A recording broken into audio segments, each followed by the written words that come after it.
Whakatakatau ki te uru, whakatakatau ki te whanau, kia mā kina kia uta, kia mā tala ki tai, e ake ana te atura, he tio, he huka, he hauanga, te tere Māori ora. Kia ora. First item on the agenda is apologies, and we do not have any. We have Jake is joining us online and is here. Item 2, declarations of interest. I have a declaration to declare item 9 for the Old Boys Collegians Cricket Club fund application. Any others? It's already on there. Okay, yeah, so Emma's also got one for item 9. Confirmation of previous minutes. Do we have a mover and a seconder for those? Emma and Victoria. Put that motion. All those in favour? Aye. That's carried. And so now we move to our public forum. We've got a number of people today. First up, we've got Brock Marshall. Welcome along, Brock. So Brock will need some funding for this.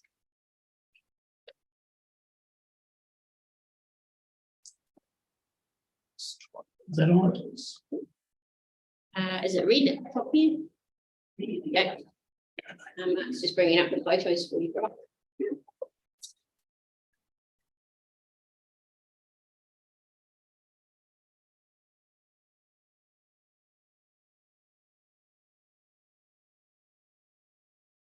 Sorry, mic on.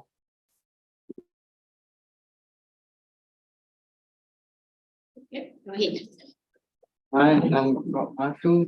I'm a 14-year-old BMX racer. I recently got some funding from this from the community council to go race up in Rotorua at the Oceania BMX titles. I did really well. I ended up coming in 3rd.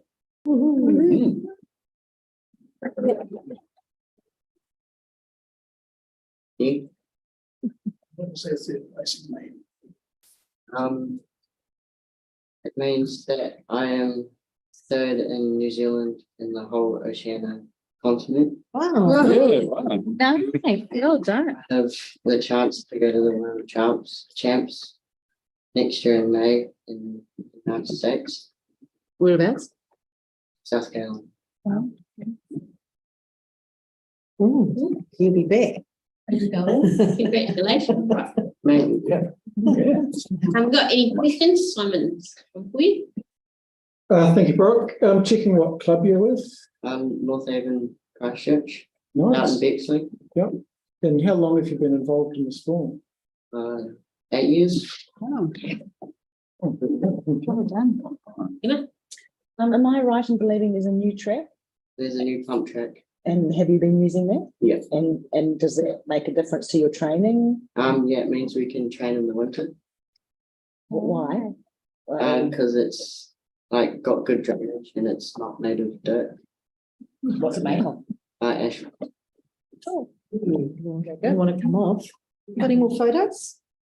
I do have, but I'm sorry, that was my mistake. Victoria, you've got a question? I actually wanted to know how it was for Mum when she watches you race and didn't worry about. As he's progressed in ability, it's got more and more nerve-wracking, especially watching from home. Yeah. At this level, Brock is really pushing his limits. Fear is not something that enters his mind when he's riding that track. It's just, I want to get to the finish line first. And they are leaving the track. So in a couple of years, Brock has to choose whether he continues as an amateur or becomes semi-professional and follows the route to possibly go to the Olympics and the Games. So as a parent, that is hugely scary because at the moment he comes off a 5-meter start gate, and if he chooses the elite pathway, then it's an 8-meter start. And it's hard and it's crazy. But he's coming around that track at about 32 at the moment. So this gets about hard. Is what you just said the gradient? Yes. Yeah.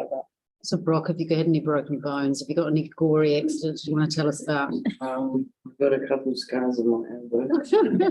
And what about I fell off my bike recently and I'm currently with mild concussion.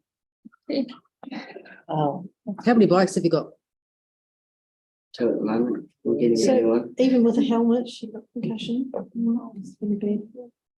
And so, and within the sport, how do they treat concussions? So we're not, it's not, it's actually as a doctor, but within the sport, like in rugby, nowadays with a concussion, you're out instantly. With any head injury, you're out 3 weeks automatically. Yeah, it's basically the same. You have to do tests to be allowed to get back on. Hey, Brock, congratulations. Did you get a trophy or? Medal? Yeah, I've got one. At home. You can describe it.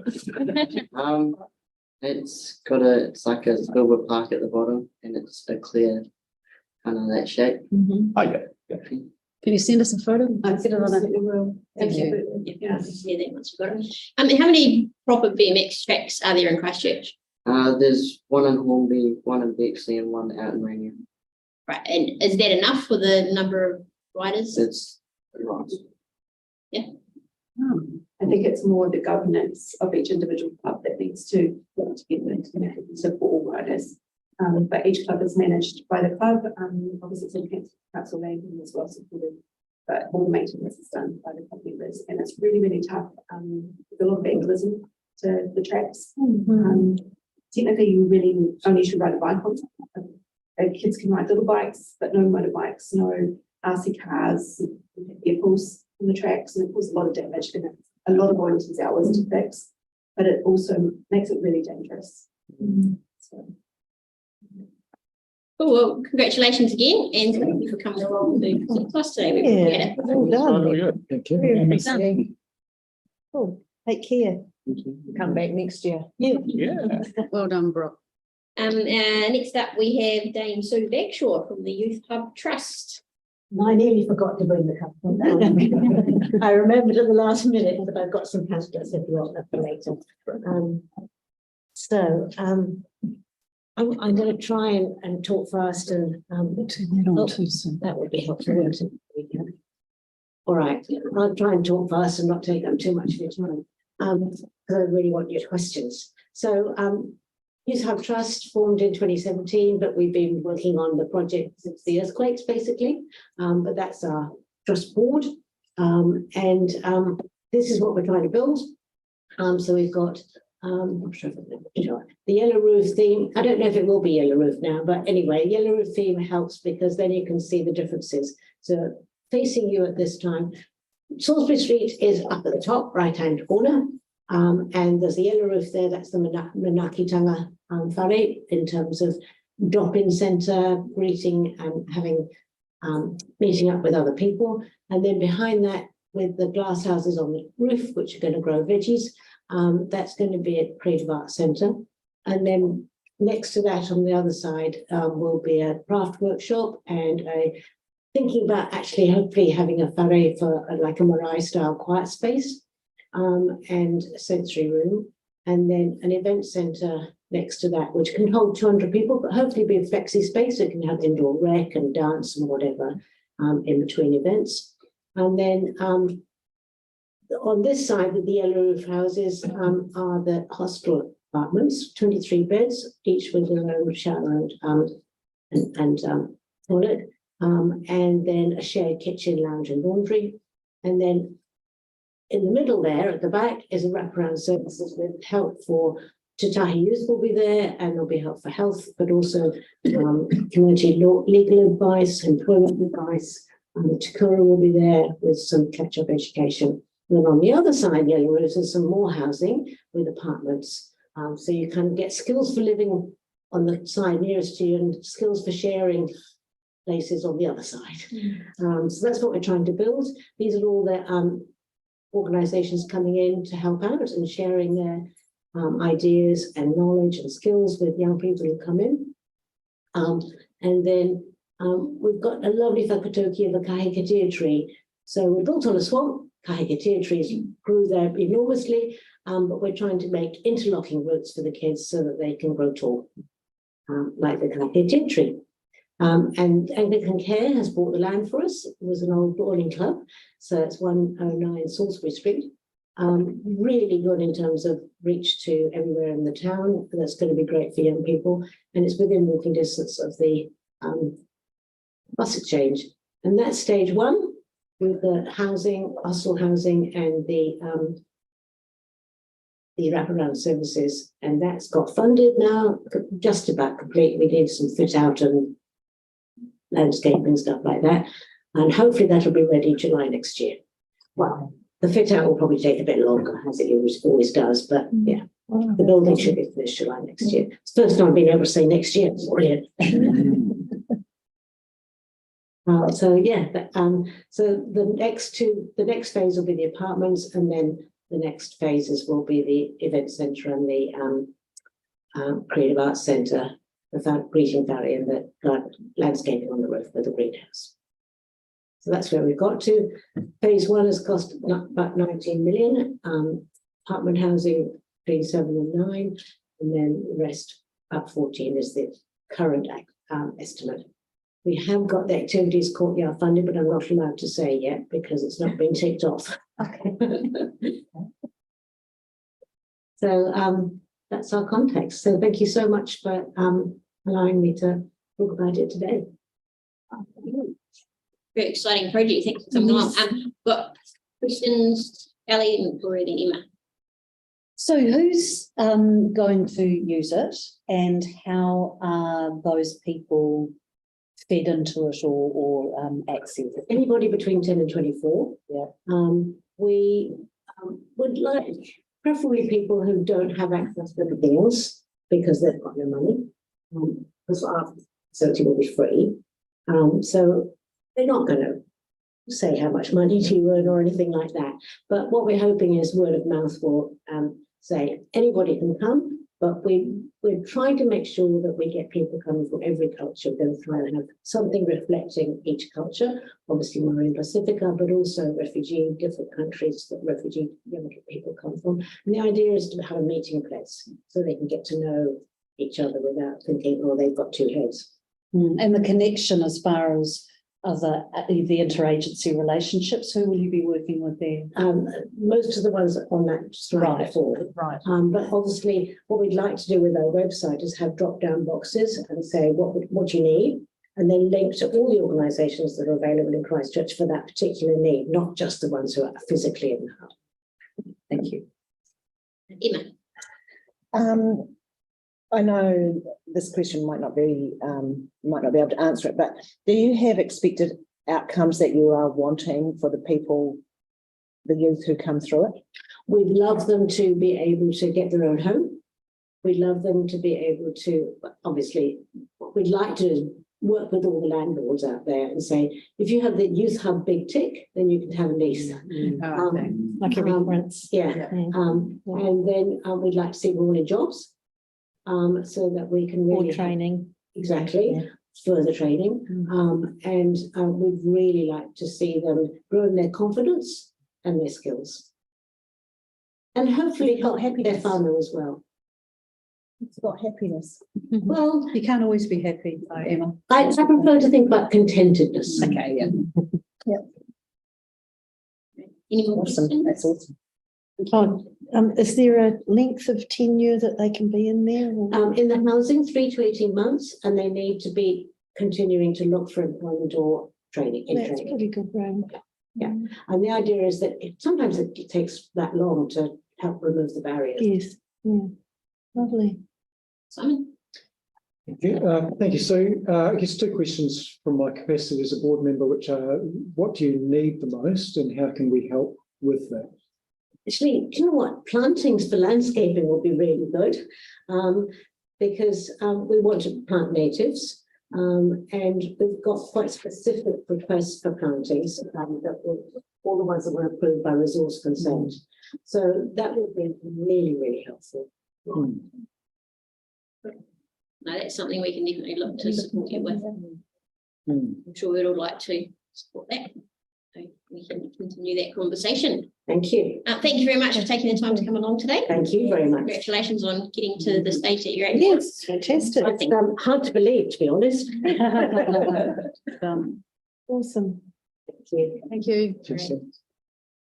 Next up, we have Heather from the Cancer Society. Are you going to? I'll leave these one at the end. I can probably don't need all of those, but. We've got spaces we can put them. Okay. Yeah, absolutely. Yeah, lovely. Thank you. Welcome along, Heather. Thank you very much. Thank you. Go ahead. All right, I would like to begin with an apology. I was not meant to be here to meet you fine people. It was meant to be my colleague Janice Porter-Hoare, who unfortunately is now on bereavement leave. She's had a death in the family, unfortunately. And I'm sure she would have come locked and loaded. I don't even know if she sent you anything yet, or is it just the magic of my narrative? Okay, great. No pressure. Let me transport you. I am Heather and I am the fundraising and communications manager at the Cancer Society of Canterbury West Coast. For the last 10 years, after the earthquake, we unfortunately lost our main location in town on Manchester Street. You might remember where it was, on Daffodil House. And since then, we have been in 3 locations. Our office space over on Fitzgerald, and then Daffodil House and Daffodil Lodge, which were 2 not-for-purpose motels that we purchased shortly after in order to accommodate our patients. We have one basic credo, and that is to reduce the impacts of cancer in our community in the Canterbury West Coast region.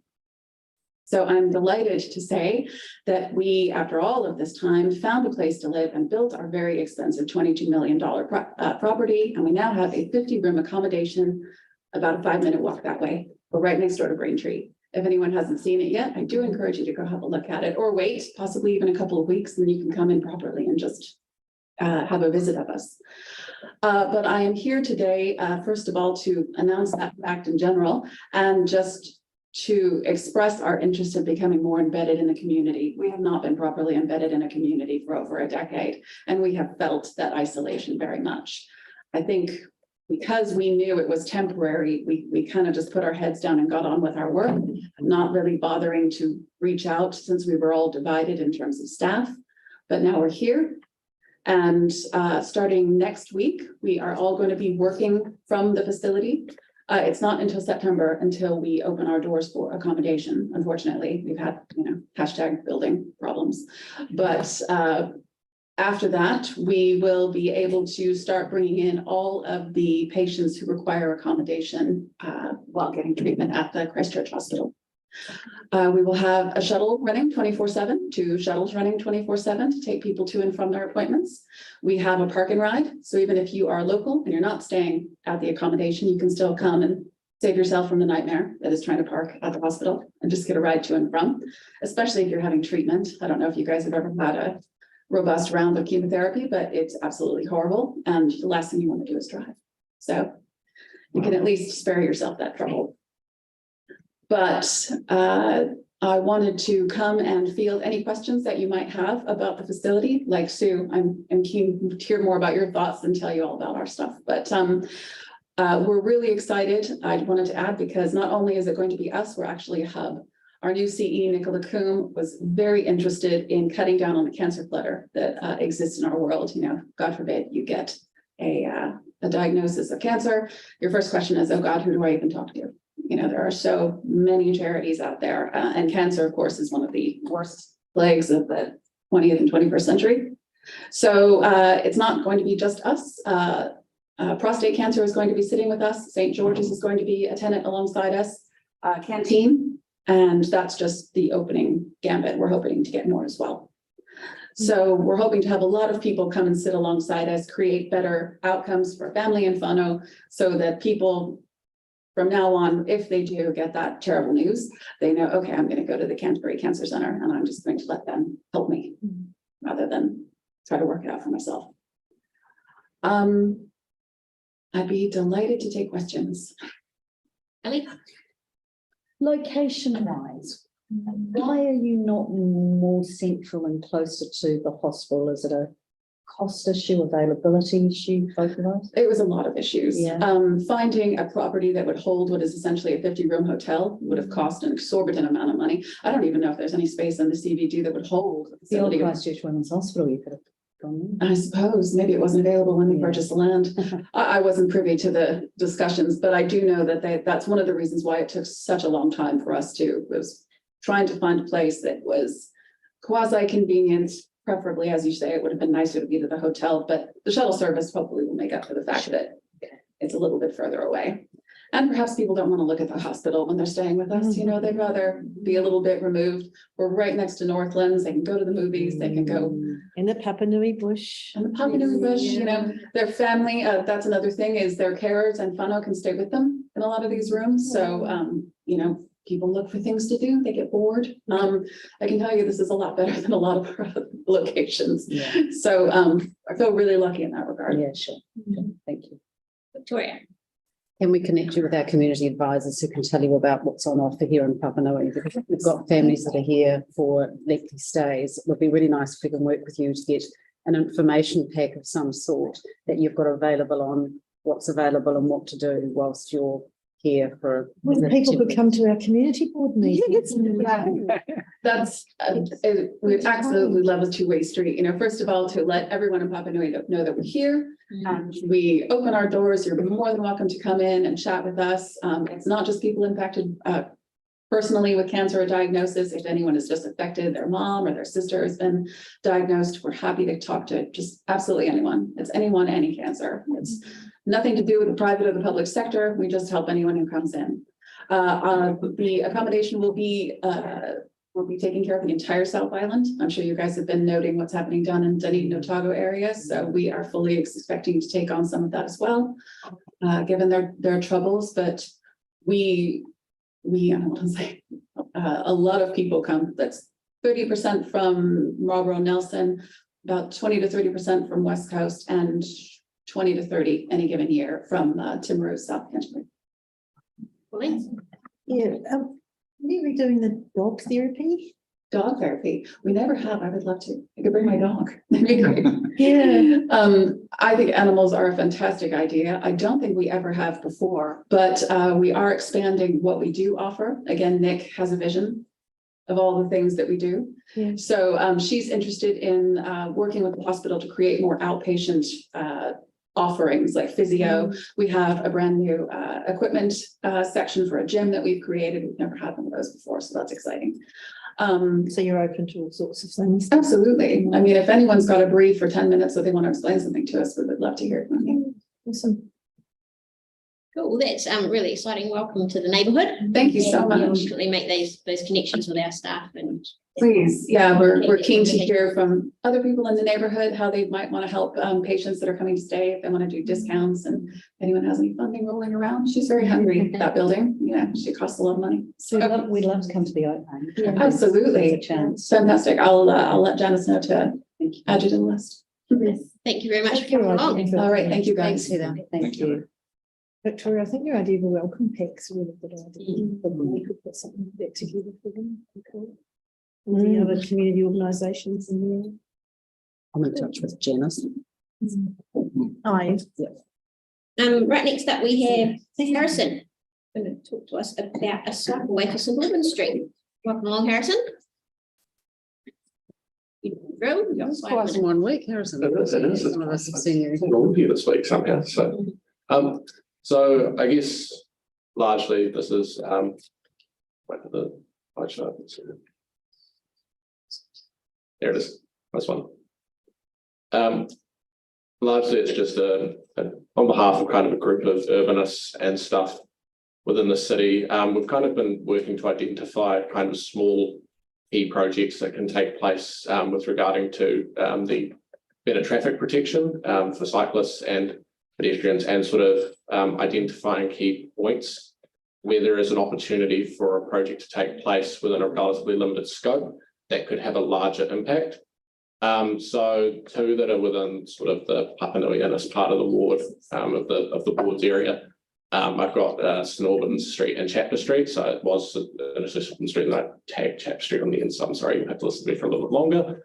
But essentially, we're just going around identifying points where there are places where we can make improvements. So St Albans Street is is a busy thoroughfare in kind of the middle part of St Albans between Papanui and Rutland. It's pretty high volume street when it comes to traffic using it, especially in light of the motorway and at night. But it is also kind of a key connector between the Mirabelle Mall area and the Papanui Parallel Cycleway. So there is really no duplicate route for cyclists to use in this area. There are a number of side streets, but all of them are kind of quite disconnected. And the only other major routes either side are either Edgware Road or Innes Road. Of course, Innes Road is actually busier than St Albans Street. So I've just attached some photos for your reference of Papanui. That's the Rutland St Albans, Papanui St Albans, another confused, as well as the one with Springfield Road, which is about the only kind of big major intersection on the proposal route. And essentially it would just be looking at installing some kind of separated cycleway along the lines of Ferry Road, bollards, or those kind of fancier style.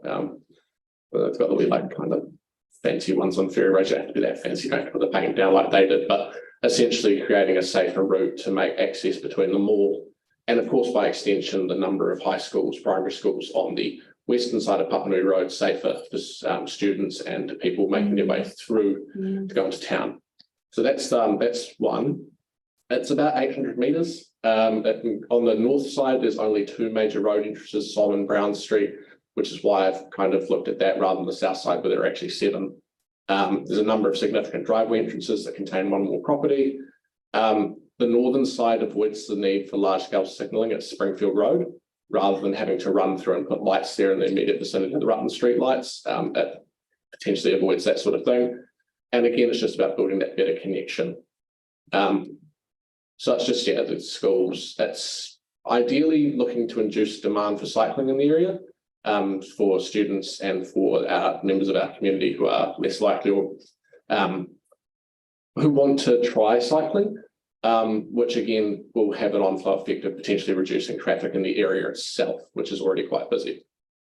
So the second one is Chapter Street through to the cycleway. So Chapter Street comes out at the top end of St Andrews College, and it's already a de facto kind of greenway. It's already used by stack cyclists as the kind of the preferred route to make their way through to the cycleway at the end of school. In part a bit like how Girls High, Boys High use the unicycle and the northern cycleway to make their way around. Stack already uses this cycleway to make this area. So it's a really low traffic area, but it is sort of a place where there's a potential to kind of just put up some signs, make it more identifiable, and just essentially create turn this de facto kind of already used path into an actual sort of identifiable path.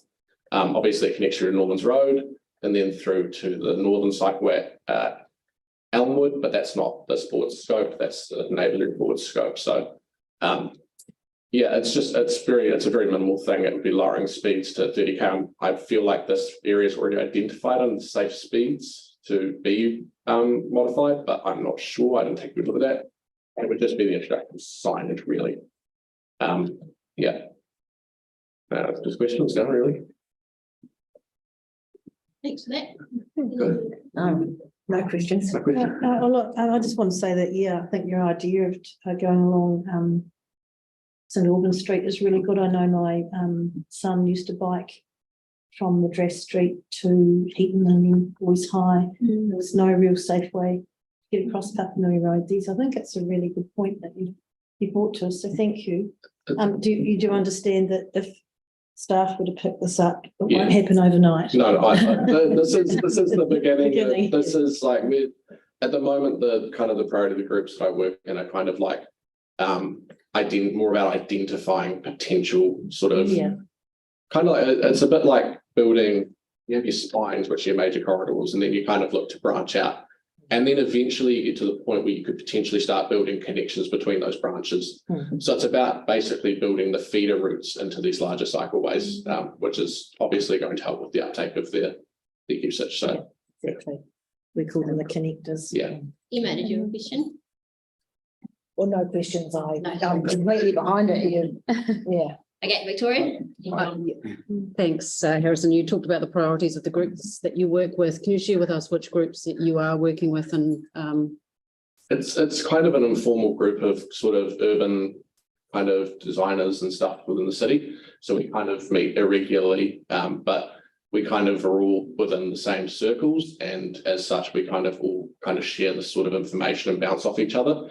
I'm not sure, like obviously that we have Spokes, which is obviously an established group. We're kind of more younger people coming up and just trying to look at ways in which we can kind of help in terms of identity. No. I realize I was just saying, oh my gosh. No, it's about, we're just looking at identifying those key connectors in like our own sort of areas, but we're kind of bouncing off each other to build a bigger kind of idea of what the city could look like. So, yeah.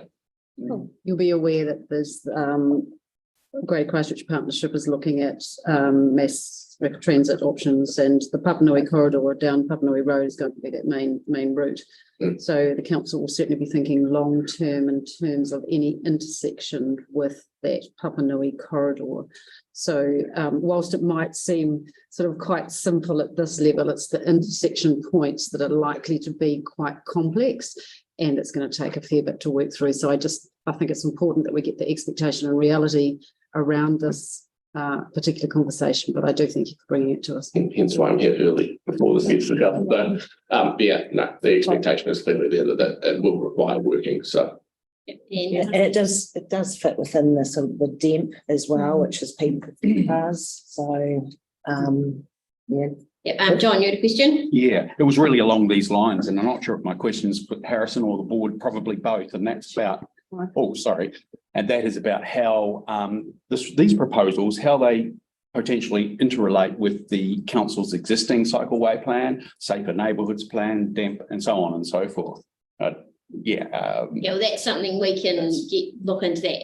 Yeah. And we're going to start to look into if there's anything on budget. I know there's line items for local connections and that sort of thing. Yeah, I believe there's a, I don't want to say sizable because it's not entirely sizable, but I believe there is money floating around for it, for this, not for this, but for this sort of style of project within the scope of the cycleways overarching plan. So if there's money floating around, I hope we can find it.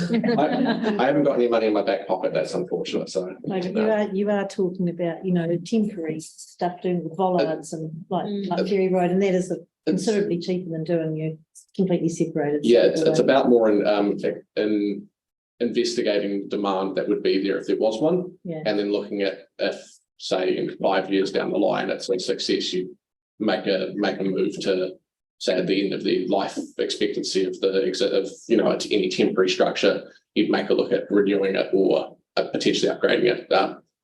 I don't know whether that would be necessary if in 5 years' time to upgrade it, because it's not necessarily major, but you never know where it could go. So it would be more about exploring. This is about exploring these potential connectors. So very quickly, because we probably have gone over your 5 minutes, Simon, quick question. Thank you, Harrison. Yeah, just checking if you've been looking at community board plans, and as you're pitching these ideas consistency, I do note that this is consistent with our connected transport network priority. We've got other projects that are explicitly in there, but yeah, thank you for raising this one. And it would be an interesting thing for us to keep in mind and discuss with staff. Thank you. And just finally, I will say, part of St Albans Street does fall within the other boards. It does, yeah. So as I was going over this proposal, I was looking, I'm like, yeah, no, that's half. It does scope that. So it would eventually need to go up to council for that, which just to the other board. Even just for the both of it, yeah. So, but yeah, no, it's I guess that's kind of up to you to. Well, you might want to make the presentation to the other board. I don't know when their next meeting is. It's probably today. Actually.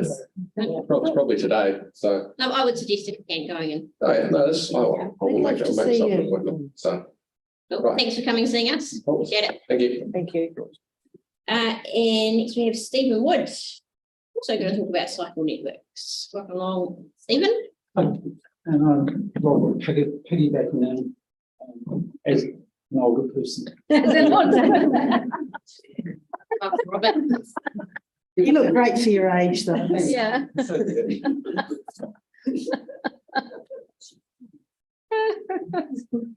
Good afternoon, I'm Stephen Wood. I've recently returned to Christchurch. I left here last as a university student half a lifetime ago with a PhD. I've had a role as a research scientist, have also worked in transport and logistics, and run a boarding kennels while I've been away. I'm going to be talking about types of cyclists later on, and you can picture what kind of cyclist I am, because a few weeks ago I cycled home from a meeting in Wellington, down State Highway 1. I'd like to acknowledge Robert and other members of the Wednesday Willie group, one of whom is here today, Lynn. And I wouldn't be giving this talk if it wasn't for a lot of work that they had done.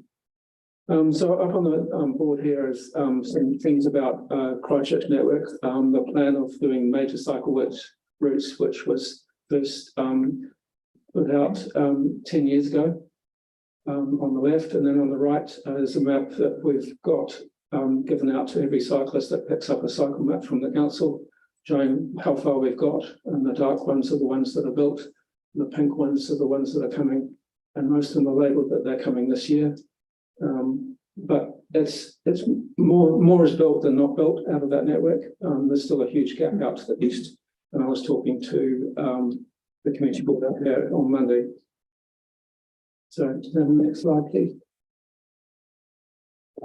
If you want to talk about cycling, you've got to recognise that there's lots of different kinds of cyclists. And this is a classification that originally comes from the States, but is used by Wakakatahi. And when attitudes to cycling come into 4 groups, there's about a third of people that are not going to be interested in cycling. Either they're not able to, or they're just not interested. It's not for them. They're labelled no way, no how. Out of the people that are cycling, there's a few on the right hand side labelled strong and fearless. They're on the road. They're going to be on the road whether you build anything for them or not. And in the middle, you've got people. There's the enthused and confidence of people that are out riding. They could have a better experience if we built more facilities, but they're riding. And the remainder, the ones in yellow, they're interested but concerned. They're sort of interested in cycling, but are a little bit afraid to do so. And that's actually most people. Now, all these 4 groups of people are going to have different approaches to using cycling infrastructure. No, very positively yet, possibly, and possibly.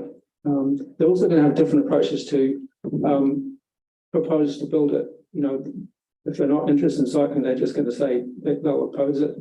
And you also may get those very enthusiastic cyclists saying, why do we need it? No, I can survive without it. Why do we need it? And you'll get them saying, real cyclists don't need cycleways. So we're building, if we build more cycleways, we're building it for the yellow and the green people in the middle. But the people who are going to protest strongly about it are the other people. So they're not the people that are going to use it. And next slide, thanks. About 6 months ago, I got sort of involved with the Wednesday Wheelie. I turned up for one ride, met someone I knew 40 years ago, and really got enthused with the community part side of it. It's been going for about 5 years. It runs all its rides out of St Albans Community Centre, so it's well supported by the Residents Association there, and also by Spokes Canterbury. And that's simply that a lot of the people involved with it are part of Spokes Canterbury. Because it's Wednesday morning, it tends to be older people. In fact, the average age is 70. And I'm 10 years younger than that average. We're getting big turnouts, 40 or so riders, and because we think it's safer to take groups out in smaller groups, that means that we need group leaders. So it wasn't long after I started going to rides, I was shouldered out to be a group leader. The next slide, thanks. One of the things we're doing to help group leaders is mapping things out, and we got to the point where we could give a route out on someone's phone as a guide for a route leader. And then I thought, well, why can't we put all of the routes onto one map? And that's what I've done here. So this is roughly the area of this community board, and the blue lines are the routes that the Wednesday Wheelies have been on. So where there are major cycleway routes built, we're using them. To get over to the east, we're often using the path along QE2. But I would note that there's parts of that that are quite narrow to use as a cycle path and often left overgrown. So we have to be very careful with any pedestrians that are using them. Someone that last remembered the CBD 30, 40 years ago, the CBD is fantastic for cycling at the moment. There are corridors where there's fewer cars, lower traffic. And so that cycling through the CBD on the way back from some other part of Christchurch is great. And if you're on the map, you see the places where we're zigzagging, we're using quiet roads and back roads. And some roads that we have to give the instruction, we've got to be on single file. And you need a few tricks here and there to get along there. And quite relevant, the last presentation was one of the things we often do in order to avoid going down the east side of Hagley Park and get to the south is we try and get across into Maryville and down into Hagley Park from the north and then go down its west boundary because that's less congested than going across Rolf's Nap. One of the things we often do is sneak out onto St Albans Road and cross Papanui there. And that's one of the better places for crossing Papanui Road. So we're finding ways of getting around, and sometimes you need to have a few little tricks and so on. And wherever there's major cycle routes, then that becomes the magnet or the thing that attracts or is the best route. But we're finding secondary connections within the existing network. But if they had better facilities, it would be better for us. So the way to do that, we're thinking, we're a proxy for people doing other kinds of trips. We're going out there and exploring.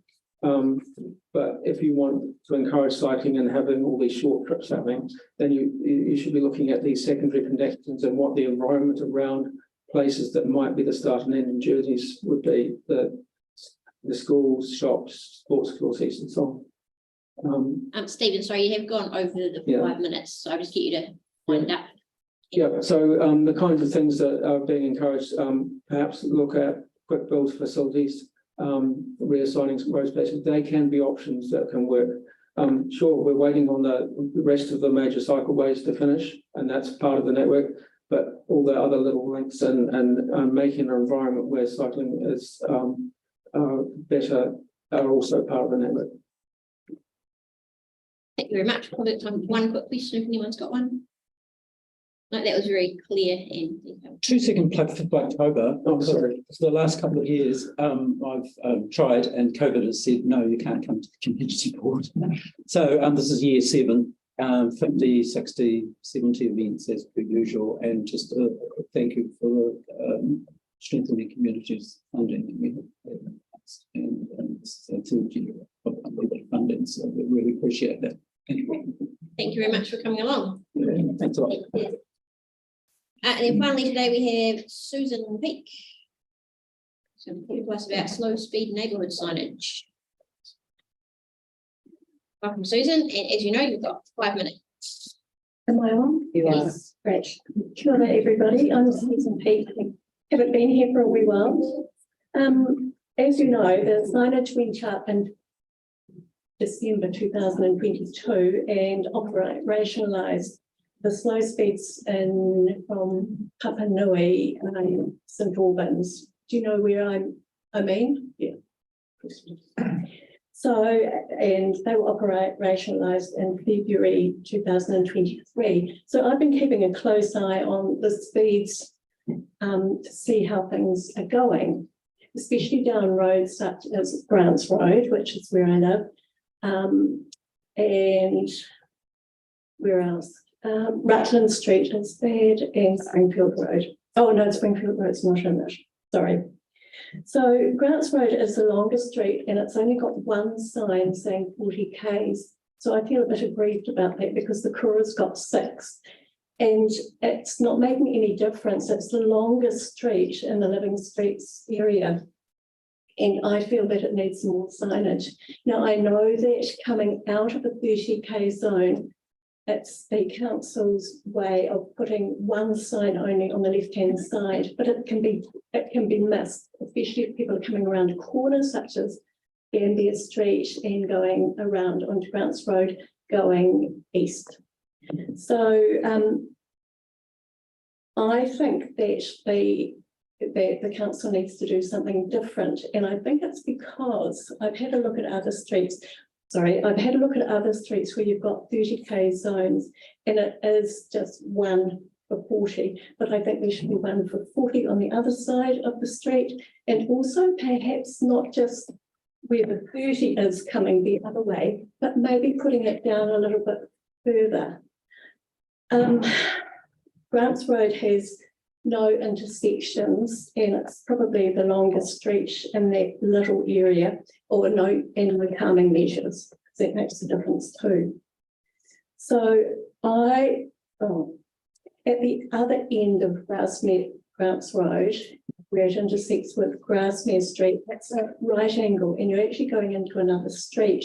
It's really interesting. There's a sign at the end there saying Grasmere Street, but it swings around, and only at the beginning of this year did I notice it was pointing to Grants Road.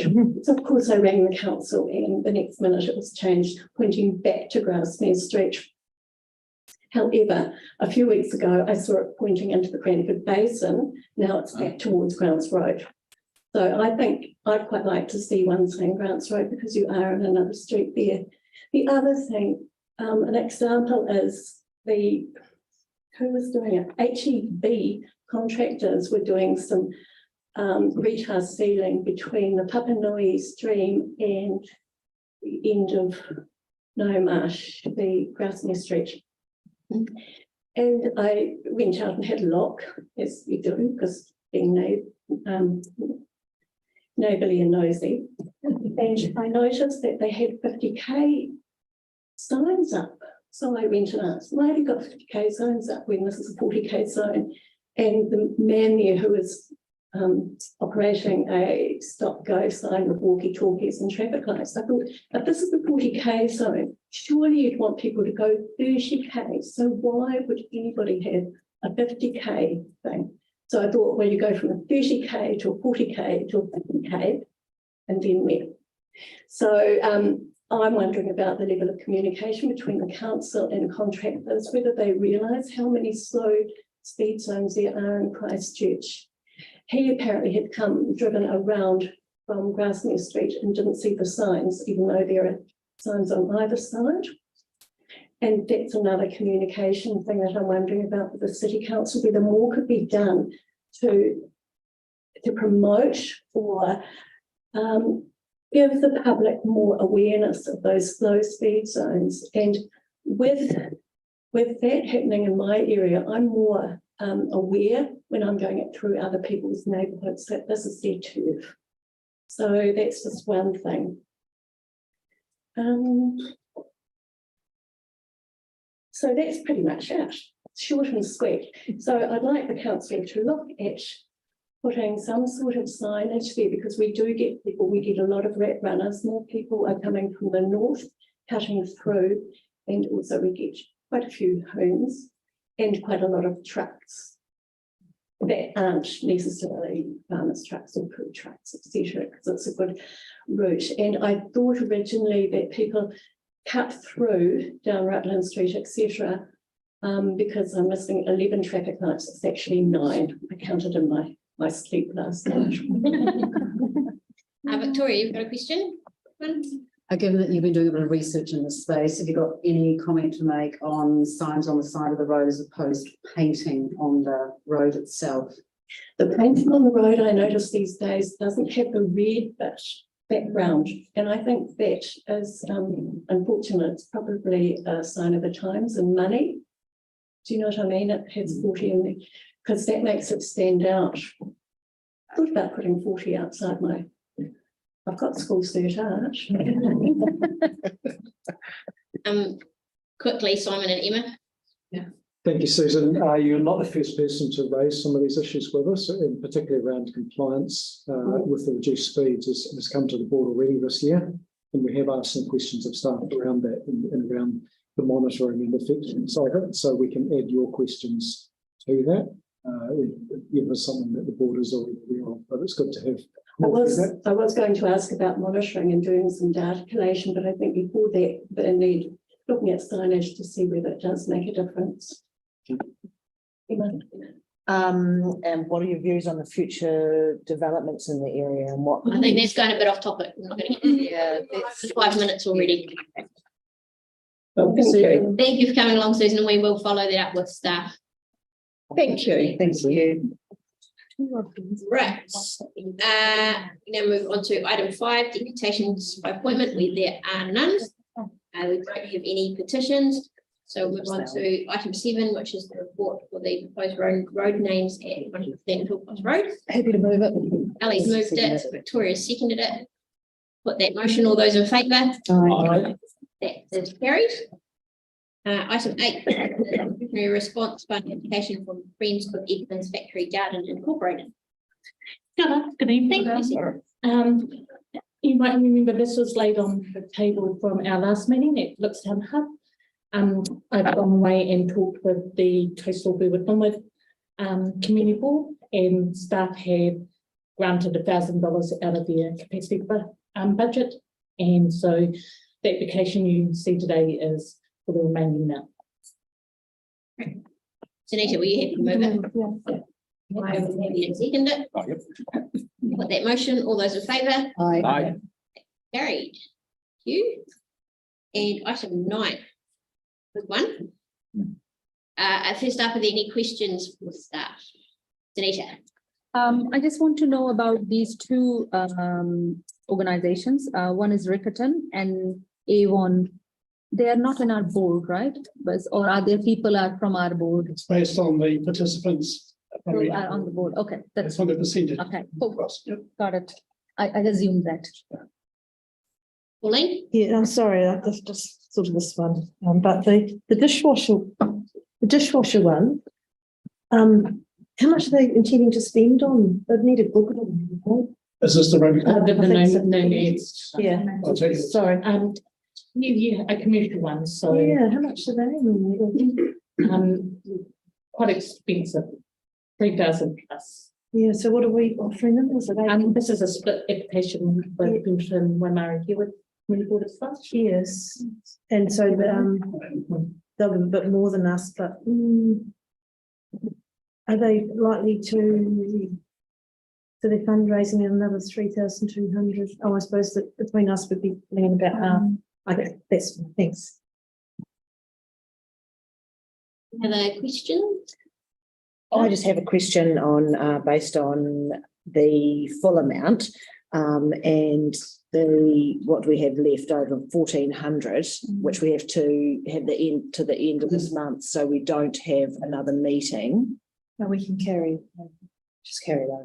Yeah, that's one of the. Okay. Okay. I was going to say. Let's get rid of it all. In the area board report, I think Mark's done a great job, which shows that if all of these went through, it'd be $75 left in the balance. Because we just spent 1,400 on the Edmonds one. Okay. That's right. That's right. Yeah. Oh, right. Okay. Okay. That was quick. So $75. Yeah. Yeah. Very good job. On both sides. No questions? No. Yes, we are going to separate number 7. Yeah, number 7 and number 14. Yep. So number 7 is the cricket. The cricket, yeah. And 14 is the Sarah one. So we'll do all the other ones apart from those. We'll put them first. We have a mover and a Sunita and Simon. Any? No. Okay, we'll put that motion. All those in favour? Aye. It's carried. And number 7, mover and a seconder for that. I'll step down. So Simon, do this one. Madam Chair, if you're sticking away from the table, I'll ask for a mover and a seconder. I see Victoria and Ali. Any debate on that? All in favour? Aye. Any opposed? That's carried. Right. And number 14, Emma's not partaking this one. John's going to move it. Sunita's seconding it. Put that motion. All those in favour? Aye. That is carried. Thank you. Thank you. We were really good. Item 10, the area report. Happy to take any questions. Yeah, it's been a really Papanui planting day in the weekend was a great success. And you'll see the parkway and between our parks team and recreation services, who is the contractor, they have done more hard a lot of their time and resources. So we got more bang for our buck, which, and if you walk around it, it looks amazing. So.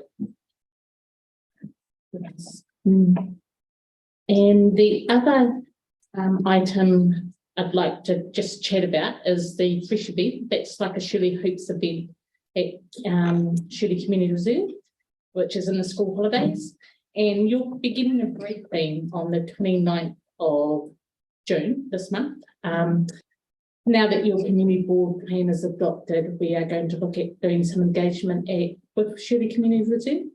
And so part of the Fresh event is to maybe get young people's opinions and views on what should happen in that space. And because of the timing, I've worked in liaise with Shirley Primary and Shirley Intermediate and to talk to them about when would be a good time to engage. And they said the last week of the school holidays for them, the last week of term, which is coming up. So on the 23rd of June, we'll do a engagement at Shirley Primary, and the 29th of June, we'll do an engagement at Shirley Intermediate. And then you'll get your briefing. Just giving you the heads up that we'll do some pre-engagement before and do some really cool stuff. What will it look like? Like, how will you do a stickery thing? Or we've got stamps and stickers and drawings and words and an enticement of a free sausage to participate. Can I come? Yeah, so yeah, but at the briefing on the 29th, you'll get the full rundown of what the rationale and why and all of that. Are you going to give them examples from around the city to get their minds? Yeah, we're flowing. Kieran, who's our engagement advisor, and I are sitting down tomorrow to look at what's that look like. And the detailed information, because sometimes too much information is too much information. And then, yeah, so we're trying to do that in a way that's fun and also kind of relevant.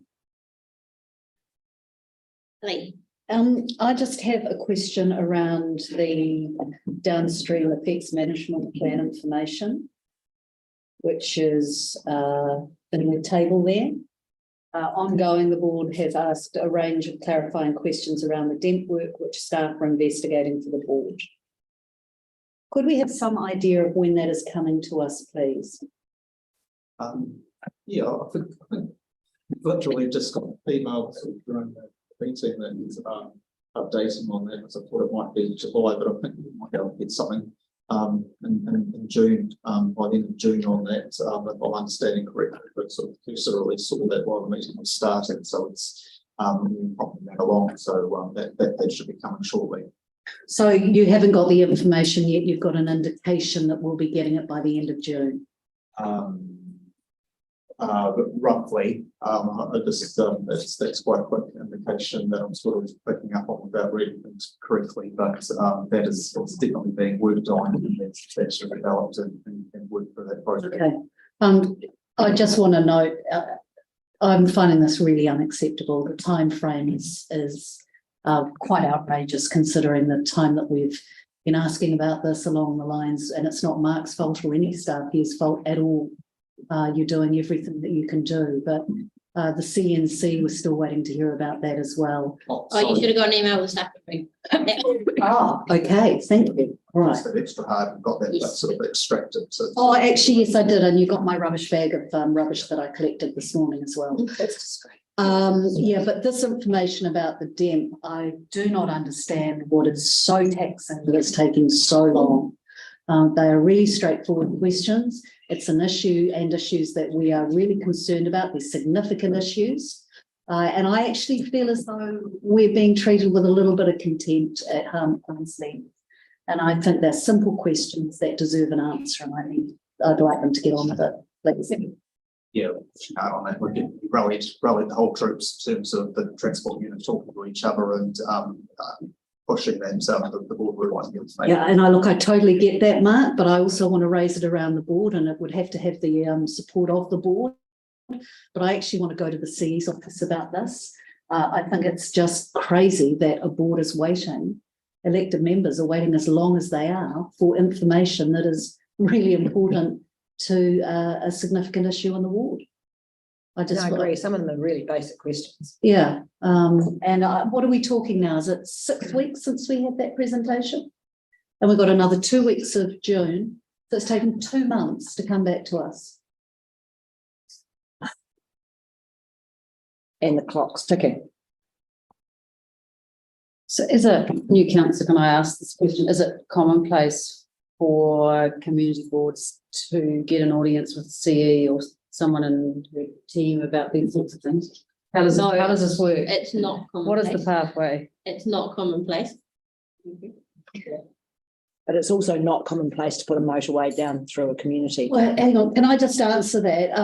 The issue that Andre Moore raised in the last council meeting about road closures and boards not knowing about the information. I've already emailed Emma about this, just to answer your question, Victoria. I think it might have been 2 years ago now that was raised around the board after having been raised around its board for 3 or 4 years prior. And I had to get the board's support to go to the CE's office with the chair to raise the issue with the board or with the CE. So it isn't unheard of, but it does require the board's support for someone to go on the board's behalf to talk to the CE. Ellie, what we'll do is we'll give Mark a chance to read through this email that he's just. Yep. And we'll see what that says. Yep. And then we can decide. Haven't seen that information. Okay. Thank you. Okay.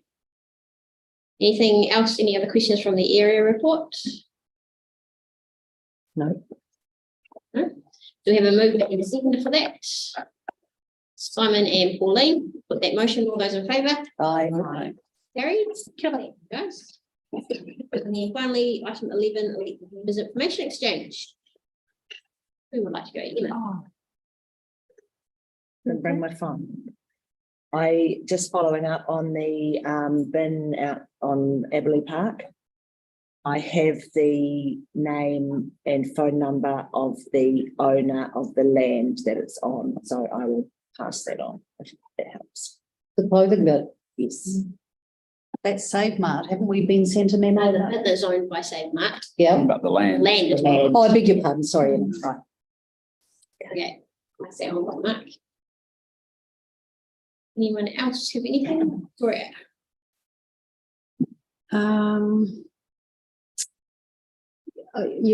Withers Family Park on Bags Road. I've had a resident up there who lives adjacent to the park, and she used to get out there and do the gardening herself. She watched that park be installed and said it was at great expense to the community. It was a wonderful space, but that it hasn't been maintained particularly well. And I'm just happy to report that I've had some really good feedback from the parks team, and they're having the local park ranger get in contact with her and to try and get some extra maintenance work into Withers Family Park up on Bags Road.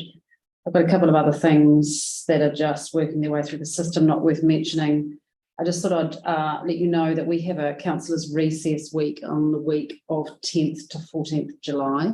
Now, I'm aware that that coincides with the Park Terrace feedback report coming to us. So as councillors, it's going to be interesting to make sure that we're not sure whether you guys are here or not for that, Jake and Pauline.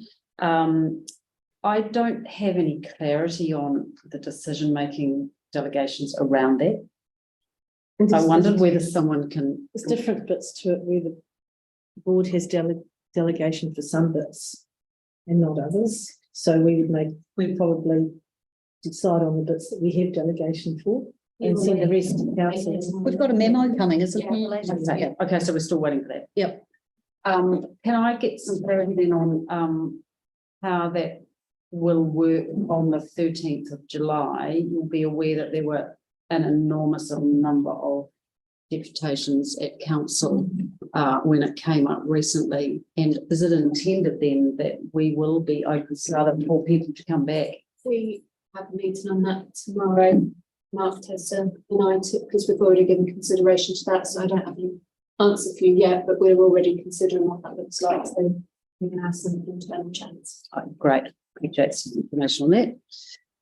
Yeah, I think that's it. Anyone else? But just further to that, there's some precedent, isn't there, for people who have presented not to present again, and people who have presented at council not present at board, etc. And that's the stuff that yeah, cool. Thanks. Just want to check.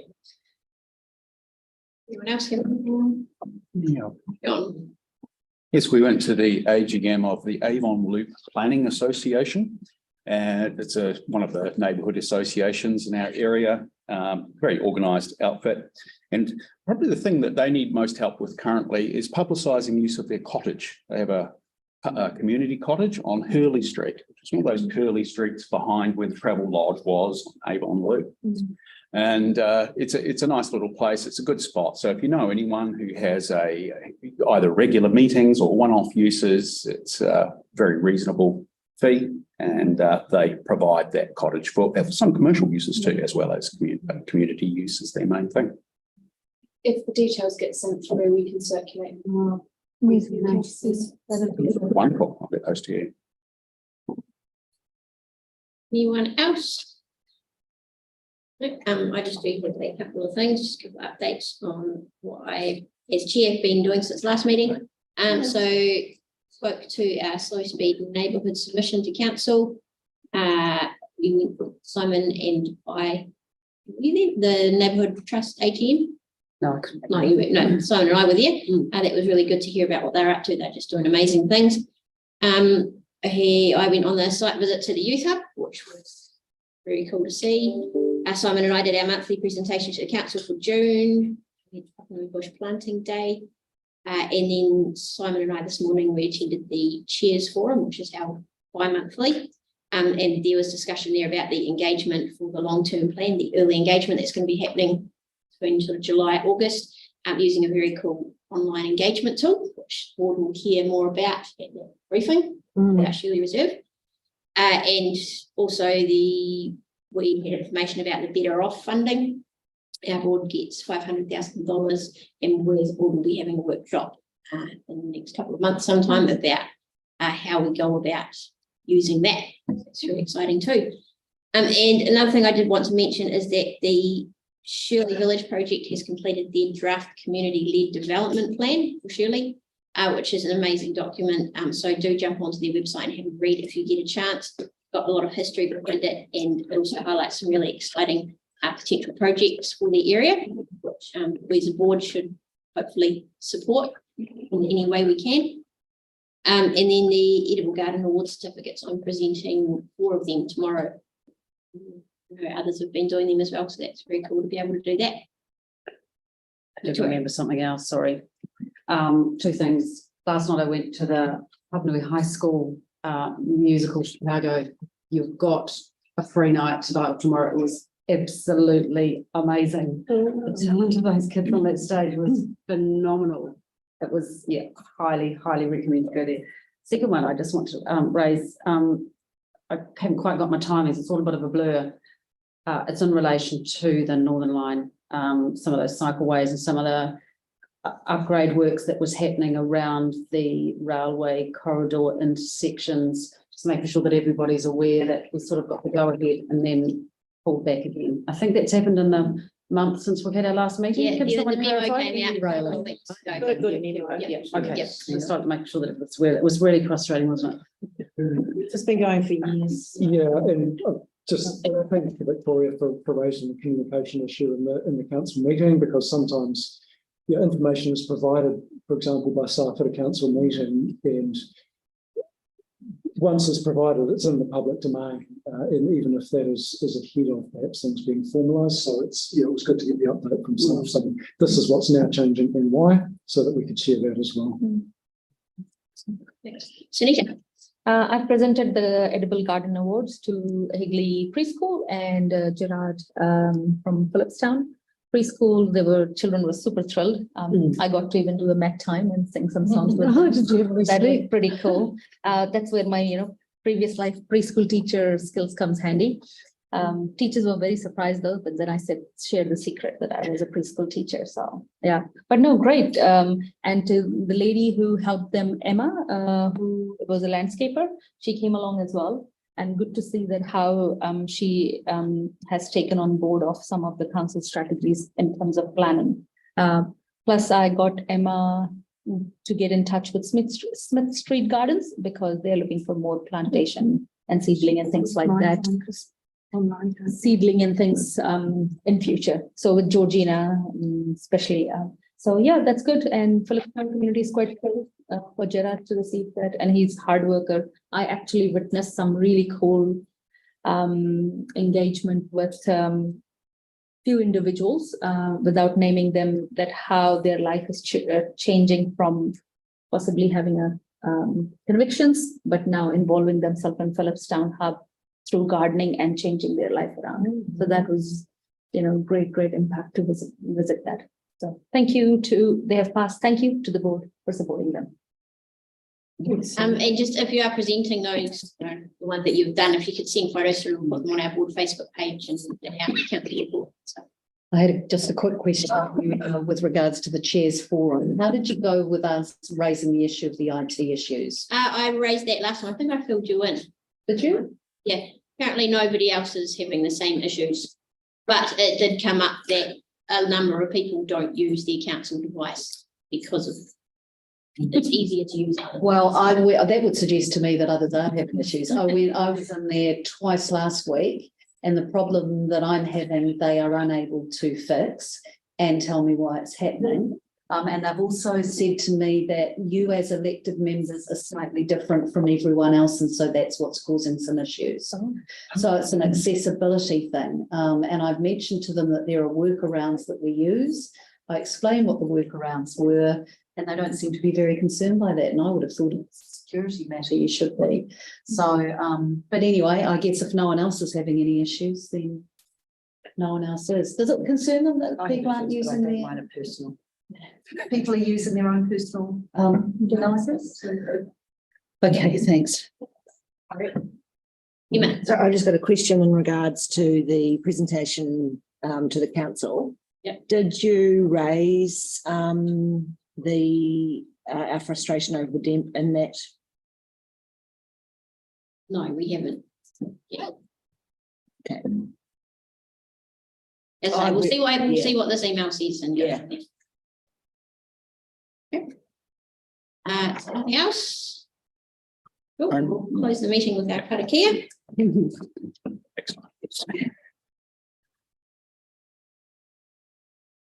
Unu here, unu here, unu here, kiri Tapanui, here Wātia, here Mama, te Ako, te Tina, te Waiwa, te Kirara Takataka, Rina Reini, Whakareia, Whakareia, Tina, Ui, Tāpai.